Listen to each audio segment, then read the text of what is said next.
Hi guys, welcome to YouTube Tamizha channel. இன்னைக்கு நம்ம இந்த வீடியோல என்ன பார்க்க போறோம்னு பாத்தீங்கன்னாக்கா பானிபூரி எப்படி செய்யலாம் அப்படின்றது தான் இன்னைக்கு நம்ம பார்க்க போறோம். வாங்க இப்ப வீடியோக்குள்ள போலாம். வீடியோக்குள்ள போறதுக்கு முன்னாடி YouTube Tamizha சேனலை சப்ஸ்கிரைப் பண்ணாம இருந்தீங்கன்னா மறக்காம சப்ஸ்கிரைப் பண்ணுங்க. அப்படியே இந்த வீடியோ உங்களுக்கு பிடிச்சிருந்துச்சுனா கீழ இருக்கிற லைக் பட்டனையும் பெல் பட்டனையும் கிளிக் பண்ணுங்க. Let's start. இங்க பாத்தீங்கன்னா நான் பானிபூரி எடுத்து பொரிச்சிட்டு இருக்கேன். குண்டு குண்டு பானிபூரி. இது வந்து நான் கடையில் தான் வாங்கினேன். பூரி வந்து நான் வீட்டில் செய்யலை. பூரி வந்து நான் கடையில் ஆன்லைனில் வாங்கினேன். ஸோ இப்போ இந்த பூரிலாம் பொரித்து எடுத்துகிட்டு உங்கள்கிட்ட காட்டுறேன்.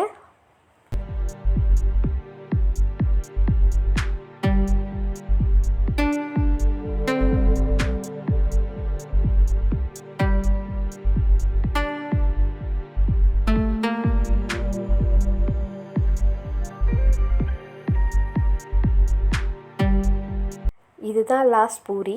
இதை போயும் பொரித்து எடுத்துக்கலாம். இங்கே பாருங்கள், நான் பூரி வந்து பொரித்து எடுத்துக்கிட்டேன். இப்போது அதோட கிழங்கு செய்கிறதுக்கு தேவையான பொருள் 2 உருளைக்கிழங்கு, 1 வெங்காயம், கொஞ்சமாக கொத்தமல்லி சாப் பண்ணி வச்சுருக்கேன்.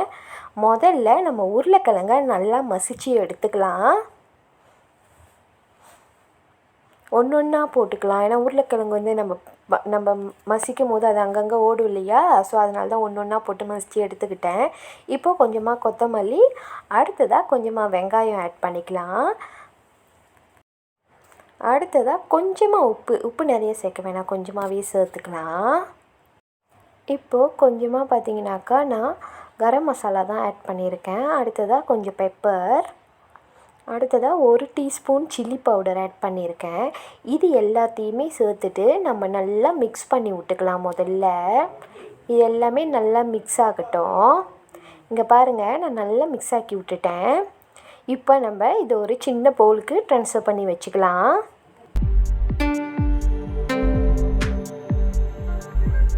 இப்போ பார்த்தீங்கன்னா பூரி ரெடி ஆகிடுச்சு, கிழங்கு ரெடி ஆகிடுச்சு. அடுத்ததாக நம்ம பனி செய்யணும். அவ்வளோதான், லாஸ்ட்டாக பனி தான். நான் அந்த புளி தண்ணி வந்து சேர்க்கலை. இப்போ இதில் பார்த்தீங்கன்னாக்கா நான் ஒரு 500 ml தண்ணி ஊற்றிட்டேன். இது இப்போ நல்லா கொதிக்க வச்சுட்டேன். பாருங்கள், கொஞ்சமாக உப்பு சேர்த்துக்கிறேன். உப்பு வந்து நான் கல் உப்பு சேர்த்துருக்கேன். ஸோ அது நல்லா கரையிற வரைக்கும் நல்லா அதை மிக்ஸ் பண்ணி விட்டுக்கலாம். அப்போ தான் அது கரையும். அடுத்ததாக 1 டீஸ்பூன் சுகர் போட்டிருக்கேன். பிகாஸ் நான் அந்த புளி தண்ணி செய்யலை இல்லையா? அதனால இதிலே நான் சுகர் போட்டுக்கிட்டேன். எனக்கு புளி தண்ணி அவ்வளோவா பிடிக்காது. ஸோ அதனால் நான் அதை செய்யலை. இங்கே பார்த்தீங்கன்னா கொஞ்சமாக கொத்தமல்லி, அப்புறம் கொஞ்சம் புதினா, தென் கொஞ்சமாக இஞ்சி இடித்து வச்சுக்கிட்டேன். கருவேப்பிலை கொஞ்சம் எடுத்து சின்ன சின்னதாக வெட்டிக்கிட்டேன். இப்போது கொதித்த தண்ணியில் இந்த 4 பொருளையும் போட்டு நம்ம நல்லா மிக்ஸ் பண்ணி விட்டுக்கலாம்.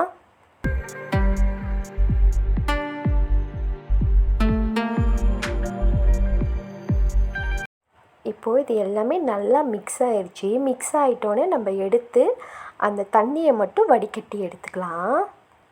சில பேர் வந்து பார்த்திங்கனாக்கா இதை பிளைண்ட் பண்ணி யூஸ் பண்ணுவாங்க. பட் எனக்கு அதில் அந்த அளவுக்கு விருப்பம் இல்லை. நான் எப்போயும் இடிக்கல் தான் யூஸ் பண்ணுவேன். அதனால தான் நான் தண்ணி இடிக்கல்லில் போட்டு இடித்து எடுத்துக்கிட்டது அப்புறமா தண்ணி ரெடி பண்ணேன். இப்போ பார்த்திங்கன்னா பூரி ரெடி ஆயிடுச்சு, கிழங்கு ரெடி ஆயிடுச்சு, பானி ரெடி ஆயிடுச்சு. ஜஸ்ட் இப்போ நம்ம டேஸ்ட் பண்ணுறது மட்டும்தான். உண்மையாலுமே ரொம்ப ஒரு நல்ல டேஸ்ட்டில் இருந்துச்சு. நீங்களும் இதை ட்ரை பண்ணி பாருங்கள். சும்மா சிம்பிளான ஒரு டிஷ் தான் பாருங்கள். கொஞ்ச நேரத்தில் செஞ்சுட்டேன். எனக்கு தெரிஞ்சு வித்தின் நினைக்கிறேன் ஒரு 40 மினிட்ஸ் கூட இல்லை. அந்த கிழங்கு வேக வைக்கிறதுக்கு மட்டும்தான் ஒரு 15 மினிட்ஸ் பிடிச்சது. மற்றபடி எல்லாமே சீக்கிரமாக செஞ்சுட்டேன். இவ்வளோதாங்க, பானிபூரி சூப்பராக ரெடி ஆயிடுச்சு. உங்களுக்கு அந்த புளி தண்ணி வேணும்னு நீங்கள் நினச்சிங்கனாக்கா நீங்கள் அதை செஞ்சுக்கோங்க. பட் எனக்கு அந்த புளி தண்ணி அவ்வளோவா பிடிக்காது. அதனால் நான் அதை செய்யலை. வீட்லேயும் செஞ்சு கொடுத்தேன்னா அதை சாப்பிட மாட்டாங்க. அந்த புளி தண்ணி வேஸ்ட்டாக தான் போகும். அதனால தான் நான் செய்யலை. நீங்களும் இந்த ரெசிபியை ட்ரை பண்ணி பாருங்கள். ட்ரை பண்ணி பார்த்து உங்களுக்கு பிடிச்சிருந்துச்சுன்னா கண்டிப்பாக என்கிட்ட கமெண்டில் வந்து சொல்லுங்கள் ரெசிபி எப்படி இருந்துச்சுன்னு சொல்லிவிட்டு.